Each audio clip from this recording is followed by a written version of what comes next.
Hi, welcome to another video. Today I'm going to talk about how much money I made part-time making and selling candles online. If you're new here, my name's Jason with suffolkcandles.co.uk.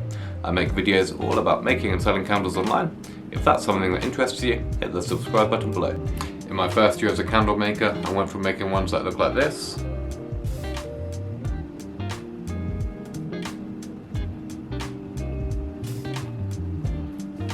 to ones that look like this.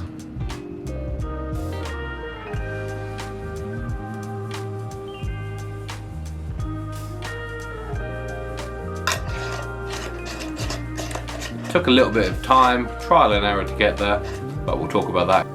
So this is my big box of candle fails. In the beginning I couldn't really make a candle. I had to learn how to do it. I thought it'd be quite easy, just getting some wax and some scent, popping it in a jar with a wick, and then, yeah, you made a candle. Boy was I wrong. It's actually really difficult.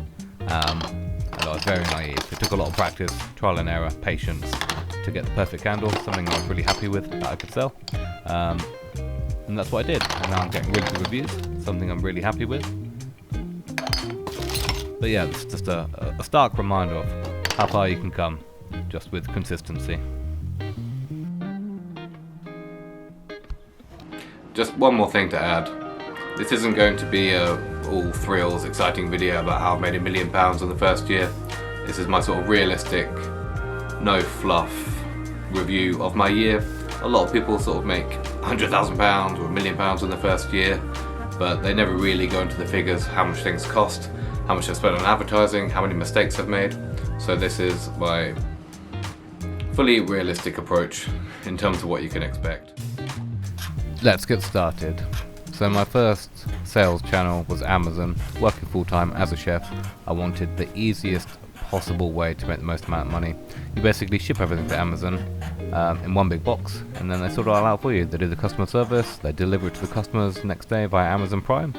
So I made £37,345 and 8 pence, which is really good, really happy with that. The bulk of my sales came from there. There are a few toy flips in there, a little bit of online arbitrage, but mostly candles, as I got better ROI on those, and I'm building my own brand. My next sales channels were Shopify, Etsy, and some local wholesale orders. I wanted to create my own brand on Shopify, and I also started a bit late with Etsy, maybe sort of autumn.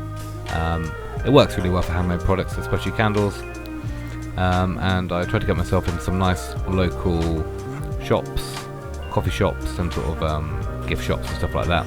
I don't sell a lot wholesale, I make a bit more money from doing it online, so in total from those combined I made £2,958 and 92 pence. So I want to do better this year with that, try and get to a few more shops and improve the Etsy and really focus on my own brand on Shopify as I make the most money from that. So in total I made £40,304. As I started with Amazon, trying to apply the same rules to Etsy just didn't quite work, so it took a little bit of practice and just trying to work out how Etsy operated really. So I started that a little bit later, but eventually I've got the hang of it and made up a few more sales. But essentially here we're talking about the purchases. This is a cost of goods. Everything I bought in the whole year, all the candle jars, all the wax, all the wicks, all the failed experiments, everything that's cost me money, everything I've invested into new reed diffusers, trying stuff. So 18,977.69. So that's quite a lot of money, but like I said, all of it's learning, all of it's improving. Now we get onto the other costs, all of my admin expenses. So the first one is advertising. These were things like Facebook posts, Instagram sponsored posts, articles, blog posts. So that's £453 and 87 pence. The next one was insurance. I got sort of market insurance. After doing a lot of research, it's quite cheap and cheerful, but I think it's sort of like public liability insurance, if the other thing covers me for most things. I think I'll probably have to get better insurance as I grow and get bigger. Postage and packaging, this is all of the Shopify orders and everything I did through Royal Mail, so that's £594, 56p. A few things through Hermes as well, but yeah, basically all the postage and packaging. I imagine that'll go up once I improve my Shopify website itself. I've been renting a little billy shelf in a local antique shop. That's £25 a month at the moment, so I've been using that for 3 months. I've been making roughly about £40 profit from each one. So at the moment, possibly not worth it, but each little bit adds up. Stationery, paper, things like that, pens, toner, all that kind of stuff. £151.69 this year. With all the Amazon orders, I have to print each ticket, add a barcode on, so all of those bits add up very quickly. Subscription, this is quite a big number, so that's me with my Shopify subscription. I've got a few other softwares like Seller Amp, Seller Board, and a few other things that help Amazon FBA tick along nicely, some automated software.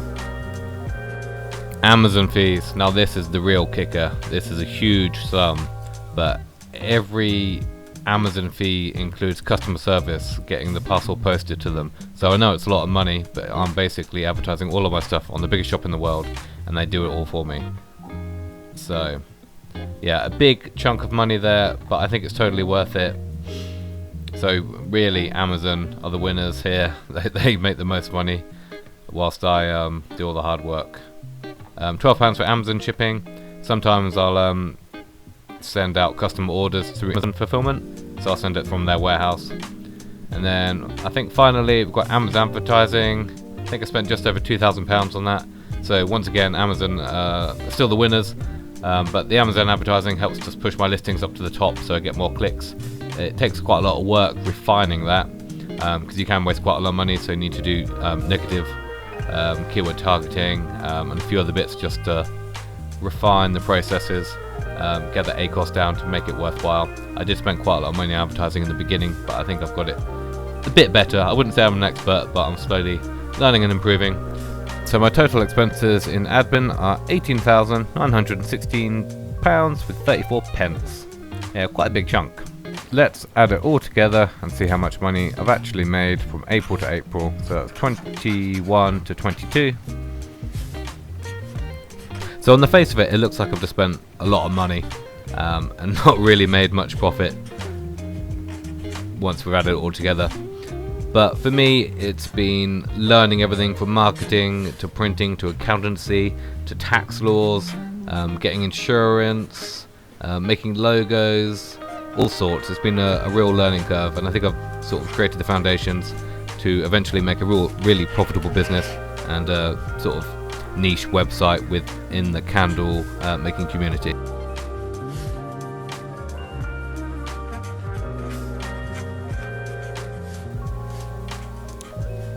So after everything, I made £2,409.97 in total after I've paid for everything.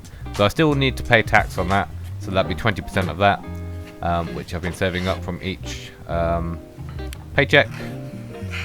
So, was it all worth it? Would I do it again? Have I learned enough? Has it been productive? What are my thoughts?